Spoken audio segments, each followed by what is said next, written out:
स्वागत है आपका।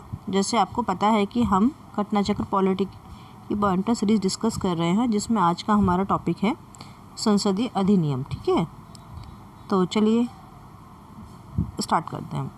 पहला क्वेश्चन है मेरा, खाद्य मिलावट निवारण अधिनियम प्रथम बार कब लागू हुआ? तो कब लागू हुआ? 1955 में। दूसरा, सिविल अधिकार संरक्षण अधिनियम 1955 के अधीन सभी दंडनीय अपराध हैं। तो क्या क्या है? संज्ञेय तथा सापेक्षता विचारणीय, संज्ञेय तथा असमनीय। नेक्स्ट क्वेश्चन है मेरा, सिविल अधिकारी संरक्षण अधिनियम 1955 के अधीन सभी अपराध हैं। कैसे अपराध हैं? संज्ञेय तथा कारावास एवं जुर्मान दोनों से दंडनीय। नेक्स्ट क्वेश्चन है मेरा, सिविल अधिकारी संरक्षण अधिनियम 1955 के अंतर्गत अपराध का विचारण किया जाता है। किसके अंतर्गत विचारण किया जाता है? प्रथम श्रेणी न्यायिक मजिस्ट्रेट द्वारा। ठीक है। नेक्स्ट क्वेश्चन है मेरा, सिविल अधिकार संरक्षण अधिनियम का विस्तार है। तो कहाँ तक विस्तार है? संपूर्ण भारत पर सिविल अधिकार संरक्षण अधिनियम का विस्तार है। चलिए जी, नेक्स्ट क्वेश्चन, किसी व्यक्ति द्वारा अस्पष्टता के आधार पर किसी व्यक्ति को किसी अस्पताल, औषधालय या शिक्षा संस्थान में प्रवेश से इनकार करना सिविल अधिकार संरक्षण अधिनियम 1955 की किस धारा के अंतर्गत दंडनीय है? तो किस धारा के अंतर्गत दंडनीय है? धारा 5 के अंतर्गत। नेक्स्ट क्वेश्चन है मेरा, सिविल अधिकार संरक्षण अधिनियम 1955 की किस धारा के अंतर्गत सामूहिक जुर्माना अधिरूपित करने की राज्य सरकार की शक्ति का उपबंध किया गया है? तो धारा 10 का के अंतर्गत सामूहिक जुर्माना अधिरूपित करने की राज्य सरकार की शक्ति का उपबंध किया गया है। नेक्स्ट क्वेश्चन है मेरा, सिविल अधिकार संरक्षण अधिनियम 1955 की किस धारा के अंतर्गत कंपनी द्वारा अपराध का उपबंध किया गया है? तो धारा 14 के अंतर्गत कंपनी द्वारा अपराध का उपबंध किया गया है। नेक्स्ट क्वेश्चन, सिविल अधिकार संरक्षण 1955 के अंतर्गत कंपनी द्वारा अपराध किए जाने की दिशा में उत्तरदायी होता है। तो कौन उत्तरदायी होता है? हमारा निर्देशक, प्रबंधक और सचिव इसका उत्तरदायी होता है। नेक्स्ट क्वेश्चन है मेरा, न्यायालय सिविल अधिकार संरक्षण 1955 की धारा 12 के अंतर्गत उपधारणा करेगा कि अपराध अस्पष्टता के आधार पर कारित किया गया है, तो जब वह केवल अनुसूचित जाति के सदस्य से संबंधित हो। नेक्स्ट, अस्पष्टता के उद्भूत अपराध गठित नहीं होगा जबकि अभियुक्त और परिवादी पीड़ित समान सामूहिक समूह से हों। नेक्स्ट क्वेश्चन है मेरा, सिविल अधिकार संरक्षण 1955 की किस धारा के अंतर्गत सद्भावना पूर्वक की गई कार्रवाई के लिए संरक्षण का उपबंध किया गया है? तो धारा 14 के अंतर्गत सद्भावना की गई कार्रवाई के संरक्षण का उपबंध किया गया है। एक सेकेंड जी। नेक्स्ट क्वेश्चन है मेरा, सही सुमलित करने हैं हमको। तो हिंदू विवाह अधिनियम किससे सुमलित है? 1955 से। हिंदू उत्तराधिकार अधिनियम 1956 से। सती निरोध अधिनियम 1987 से। नेक्स्ट भारतीय शस्त्र जो अधिनियम है 1878 से। शाही पद अधिनियम 1876 से। भारतीय उच्च न्यायालय अधिनियम 1861 से। भारतीय विवाह विच्छेद अधिनियम 1869 से। नेक्स्ट देखते हैं जी, घरेलू शिक्षा से महिलाओं की सुरक्षा का अधिनियम कब लागू हुआ?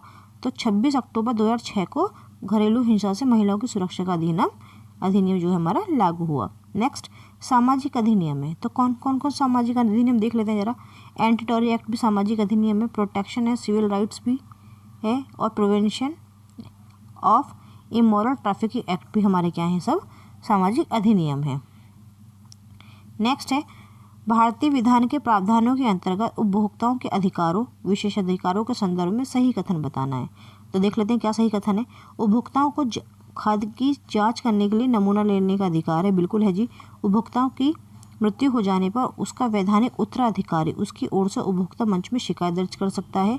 और तीसरा है, उपभोक्ता मंच में शिकायत दर्ज कराने हेतु निर्धारित फीस देनी होती है। ठीक है, चलिए जी नेक्स्ट देखते हैं हम, क्रिमिनल ट्राइब्स एक्ट सर्वप्रथम कब लागू हुआ? तो क्रिमिनल ट्राइब्स एक्ट सर्वप्रथम 1871 में लागू हुआ। नेक्स्ट, अनुसूचित जाति और अनुसूचित जनजाति अत्याचार निवारण अधिनियम, ठीक है, 1989 प्रवर्त हुआ है। तो कब प्रवर्त हुआ है? हमारा 30 जनवरी 1990 को ये प्रवर्त हुआ है। नेक्स्ट मेरा, अनुसूचित जाति और अनुसूचित जनजाति अत्याचार निवारण अधिनियम में कुल कितनी धाराएं? तो कितनी धाराएं हैं? 23 कुल धाराएं हैं। नेक्स्ट, इस अधिनियम में आर्थिक बहिष्कार को परिभाषित किया गया है। तो धारा 2 ख में आर्थिक बहिष्कार को क्या किया गया है? परिभाषित किया गया है। नेक्स्ट मेरा है अनुसूचित जाति और अनुसूचित जनजाति अत्याचार निवारण अधिनियम 1989 के उद्देश्य को क्रियान्वित करने के लिए नियम बनाने की जो शक्तियाँ हैं किसको प्राप्त है? तो ये शक्तियाँ प्राप्त है हमारी केंद्र सरकार को। नेक्स्ट है मेरा अनुसूचित जाति और अनुसूचित जनजाति अत्याचार निवारण अधिनियम 1989 के अधीन किसी लोक सेवक द्वारा धारा 3 के अधीन अपराध किए जाने पर कम से कम दंड का प्रावधान है। तो कम से कम कितने वर्ष का एक दंड का प्रावधान है? 1 वर्ष का। इस अधिनियम में विशेष न्यायालय की व्यवस्था का प्रावधान है। तो धारा 14 में विशेष न्यायालय की व्यवस्था का प्रावधान है। नेक्स्ट क्वेश्चन कहता है मेरा अनुसूचित जाति और अनुसूचित जनजाति अत्याचार निवारण अधिनियम 1989 के अधीन अपराधों का विचारण करने के लिए राज्य सरकार, यहाँ फिल इन द ब्लैंक्स भरना में, तो फिल इन द ब्लैंक्स में क्या आएगा? उच्च न्यायालय के मुख्य न्यायाधीश की सहमति से सत्र न्यायालय को विशेष न्यायालय विनिर्दिष्ट कर सकती है। चलिए जी नेक्स्ट देखते हैं हम अनुसूचित जाति और अनुसूचित जनजाति अत्याचार निवारण अधिनियम 1989 के अंतर्गत किसी निर्णय, दंडादेश या आदेश के विरुद्ध उच्च न्यायालय में अपील होती है। तो क्या? तथ्य और विधि दोनों के संबंध में। नेक्स्ट है मेरा अनुसूचित जाति और अनुसूचित जनजाति अत्याचार निवारण अधिनियम अनुसूचित जाति और अनुसूचित जनजाति की उन्नति के लिए एक प्रावधान है जो आधारित है। तो किस पर आधारित है? संरक्षण विभेद के सिद्धांत पर आधारित है। नेक्स्ट देखते हैं जी अनुसूचित जाति और अनुसूचित जनजाति अत्याचार निवारण अधिनियम 1989 के अंतर्गत सामूहिक जुर्माना अधिरोपित और वसूल करने की जो शक्ति है वो किसके पास है? वो किसके पास है? राज्य सरकार के पास। नेक्स्ट अनुसूचित जाति और अनुसूचित जनजाति अत्याचार निवारण अधिनियम 1989 के अधीन अपराध अभियोजन में न्यायालय उपधारित कर सकता है। तो क्या उपधारित कर सकता है? दुष्प्रेरणा, सामान्य आशय और सामान्य उद्देश्य। नेक्स्ट देखते हैं जी अनुसूचित जाति और अनुसूचित जनजाति अधिनियम 1989 की किस धारा में भारतीय दंड संहिता के कतिपय उपबंधों का लागू होना उपबंधित है? धारा 6 के अंतर्गत। नेक्स्ट अनुसूचित जनजाति अनुसूचित जनजाति अधिनियम 1989 के अधीन पूर्णतः निषिद्ध है। क्या पूर्णतः निषिद्ध है? गिरफ्तारी पूर्व जमानत। नेक्स्ट मेरा है अनुसूचित जाति और अनुसूचित जनजाति अधिनियम 1989 के अग्रिम जमानत प्रतिबंधित है। धारा 18 के। नेक्स्ट क्वेश्चन है मेरा अनुसूचित जाति और अनुसूचित जनजाति अत्याचार निवारण अधिनियम 1989 के अधीन किए गए अपराधों का अन्वेषण ऐसे पुलिस अधिकारी द्वारा किया जाएगा जो उप अधीक्षक की रैंक से कम ना हो। ठीक है। नेक्स्ट क्वेश्चन है जी मेरा वे शक्तियाँ जो अनुसूचित जाति और अनुसूचित जनजाति अत्याचार निवारण अधिनियम के अधीन विनिर्दिष्ट विशेष न्यायालय को दी गई हैं। तो देख लेते हैं कौन कौन सी शक्तियाँ हमारी दी गई हैं। तो पहला है मेरा किसी अपराध के दोषित अभियुक्त की संपत्ति का समहरण। ठीक है। तो किसी अपराध के दोषित अभियुक्त की संपत्ति का क्या करना है? हमको समहरण करना है। दूसरा है हमारा ऐसे व्यक्ति को किसी क्षेत्र से हटाना जिसके द्वारा अपराध किए गए जाने की संभावना है। ठीक है। और नेक्स्ट है एक मेरा ऐसे व्यक्तियों का माप और फोटोग्राफ लेना जिसके द्वारा अपराध किए जाने की संभावना है। ठीक है। नेक्स्ट क्वेश्चन है मेरा अनुसूचित जाति और अनुसूचित जनजाति अत्याचार निवारण अधिनियम 1989 के अधीन विशेष न्यायालय निम्नलिखित शक्ति का प्रयोग नहीं कर सकता। देख लेते हैं जी कौन सा प्रयोग नहीं कर सकता। तो सामूहिक जुर्माना आरोपित करना विशेष न्यायालय प्रयोग नहीं कर सकता। अनुसूचित जाति और अनुसूचित जनजाति अत्याचार निवारण अधिनियम के अधीन अपराधों का विचारण करने के लिए सेशन न्यायालय को विशेष न्यायालय के रूप में विनिर्दिष्ट करने का प्रयोजन है। तो कैसे? शीघ्र विचरण। नेक्स्ट क्वेश्चन है मेरा अनुसूचित जाति और अनुसूचित जनजाति नियम 1995 की निम्नलिखित धारा के अंतर्गत जिला स्तरीय सतर्कता और मॉनिटरिंग कमेटी, ठीक है, समिति का गठन का उपबंध किया गया है। तो धारा 17 के अंतर्गत किया गया है। नेक्स्ट क्वेश्चन है जी मेरा सरकार ने अनुसूचित जाति में पंचायती विस्तार जिसे हम शॉर्ट में पैसा भी बोलते हैं अधिनियम को 1996 में अधिनियमित किया। इसके उद्देश्य के रूप में अभिज्ञात है। तो आपको मुझे पैसा की फुल फॉर्म कमेंट बॉक्स में बतानी है। तो उद्देश्य कौन कौन से देखते हैं जी स्वशासन प्रदान करना सही है, पारंपरिक अधिकारों को मान्यता देना, थर्ड है जनजाति लोगों को शोषण से मुक्त करना। नेक्स्ट क्वेश्चन है मेरा संसद के सूचना अधिकार अधिनियम को भारत के राष्ट्रपति की स्वीकृति प्राप्त हुई। तो कब स्वीकृति प्राप्त हुई? मेरी 15 जून 2005 को प्राप्त हुई है। नेक्स्ट है क्वेश्चन मेरा सूचना का अधिकार के संबंध में सही कथन है। तो सही कथन क्या है? यह एक विधिक अधिकार है, मतलब क्या है? ये लीगल राइट है। नेक्स्ट क्वेश्चन है मेरा, सूचना का अधिकार अधिनियम पारित कब हुआ है? तो 2005 में पारित हुआ है। सूचना का अधिकार अधिनियम 2005 से संबंधित है। तो किस केस से संबंधित है? नमित शर्मा बनाम भारत संघ। नेक्स्ट, केंद्रीय सूचना आयोग का कार्यकाल होता है तो कितना होता है? 3 वर्ष का।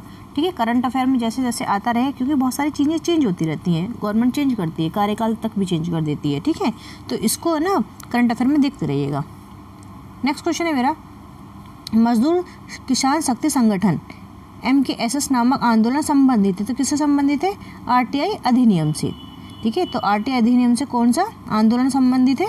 मजदूर किसान शक्ति संगठन। नेक्स्ट है मेरा कथन एंड कारण का क्वेश्चन है, सूचना का अधिकार अधिनियम साधारणतः नौकरशाही में उत्तरदायित्व का मनोबल बढ़ाने के लिए जिम्मेदार रहा है। बिल्कुल सही बात है।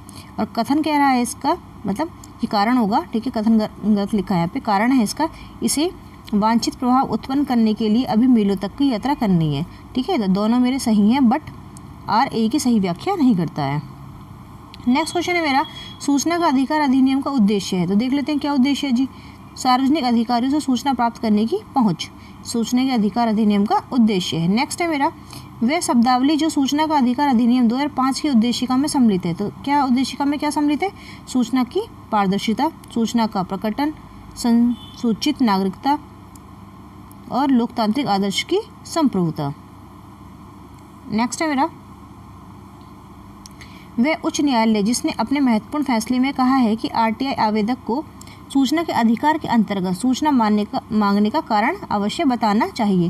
तो मद्रास उच्च न्यायालय ने बोला है कि अगर कोई भी आप इन्फॉर्मेशन मांग रहे हैं तो उसका कारण आपको बताना है कि आप क्यों मांग रहे हैं। नेक्स्ट है मेरा, अनुसूचित जनजाति एवं अन्य पारंपरिक वनवासी, मतलब अनुसूचित जनजाति एवं पारंपरिक वनवासी वन अधिकार की मान्यता अधिनियम 2006।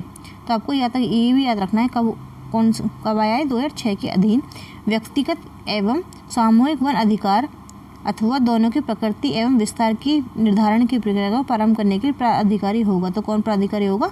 ग्राम सभा होगी। नेक्स्ट क्वेश्चन है मेरा, राष्ट्रीय हरित न्यायाधिकरण अधिनियम 2010 भारतीय संविधान के प्रावधान के अनुरूप अधिनियमित हुए थे। क्या? स्वास्थ्य पर्यावरण के अधिकार के अनुरूप, जो अनुच्छेद 21 के अंतर्गत जीवन के अधिकार का अंग माना जाता है। नेक्स्ट क्वेश्चन है जी मेरा, भारत सरकार द्वारा राष्ट्रीय हरित अधिकरण, जिसे हिंदी में, ठीक है, हिंदी में बोलते हैं राष्ट्रीय हरित अधिकरण और इंग्लिश में बोलते हैं नेशनल ग्रीन ट्रिब्यूनल, जिसे शॉर्ट में बोलते हैं NGT, की स्थापना कब हुई? तो स्थापना कब हुई है मेरी? 2010 में हुई है। नेक्स्ट क्वेश्चन है मेरा, अनुसूचित जातियों अनुसूचित जनजाति अत्याचार निवारण अधिनियम 1995 की किस धारा के अंतर्गत वार्षिक रिपोर्ट के लिए सामग्री का उपबंध किया गया है? तो धारा 18 के अंतर्गत किया गया है। तो सही मैचेस देख लेते हैं कुछ। राजद्रोह सभाओं को रोकने का जो अधिनियम 1907, विस्फोटक पदार्थ अधिनियम 1908, भारतीय फौजदारी कानून संशोधन अधिनियम 1908 और समाचार पत्र अपराधों के लिए प्रोत्साहन अधिनियम कब है? 1908। नेक्स्ट क्वेश्चन है मेरा, लॉकडाउन के दौरान भारत सरकार के द्वारा प्रयुक्त असाधारण शक्तियों को विधिक आधार इन कानूनों से प्राप्त हुआ। किस कानून से प्राप्त हुआ देखते हैं? डिजास्टर मैनेजमेंट एक्ट 2005 तथा एपिडेमिक डिसीज एक्ट 1897 से प्राप्त हुआ है। नेक्स्ट क्वेश्चन है मेरा, भारत सरकार ने वन संरक्षण अधिनियम अधिनियमित किया है। तो कब किया? 1980 में किया है। सही कथन है, देख लेते हैं। राज्य निजी निगमों से आधार डेटा को साझा करने के लिए कोई अनुबंध नहीं कर सकता। सही बात है। और दूसरा स्टेटमेंट है मेरा, आधार भारत की संचित निधि से हित लाभ प्राप्त करने के लिए अनिवार्य है। आधार क्या है? मतलब आधार कार्ड की बात कर रहा है ये, ठीक है। नेक्स्ट क्वेश्चन की बात कह रहे हैं हम, भूमि अधिग्रहण अधिनियम 1894 के संदर्भ में सही कथन बताना है। देखते हैं जी सही कथन क्या है। इसको ब्रिटिश शासकों ने बनाया था, ठीक है। यह भारत की संसद के एक अन्य अधिनियम द्वारा प्रतिस्थापित किया जा चुका है। सही बात है। इसका क्रियान्वयन विवादित हो गया था। बिल्कुल सही बात है। अब नीचे को सही कथन और देख लेते हैं। नेक्स्ट क्वेश्चन है मेरा, ठीक है, RTE किसकी बात कर रहा है? राइट टू एजुकेशन की बात कर रहा है। जो अधिनियम के अनुसार प्राथमिक शिक्षाओं में शिक्षण हेतु किसी अभ्यर्थी के लिए राष्ट्रीय अध्यापक शिक्षा परिषद के दिशा निर्देशों के अनुरूप लिए गए अध्यापक अर्हता परीक्षण में उत्तीर्ण होना क्या है, आवश्यक है। तो गाइज इस लेक्चर में इतना ही, ठीक है। मिलते हैं नेक्स्ट लेक्चर के साथ। देखने के लिए धन्यवाद। लेक्चर पसंद आए तो प्लीज़ लाइक कीजिएगा, अपने दोस्तों में शेयर कीजिएगा और सब्सक्राइब कीजिएगा, क्योंकि मुझे ये मोटिवेट करता है, ठीक है। Thank you for watching.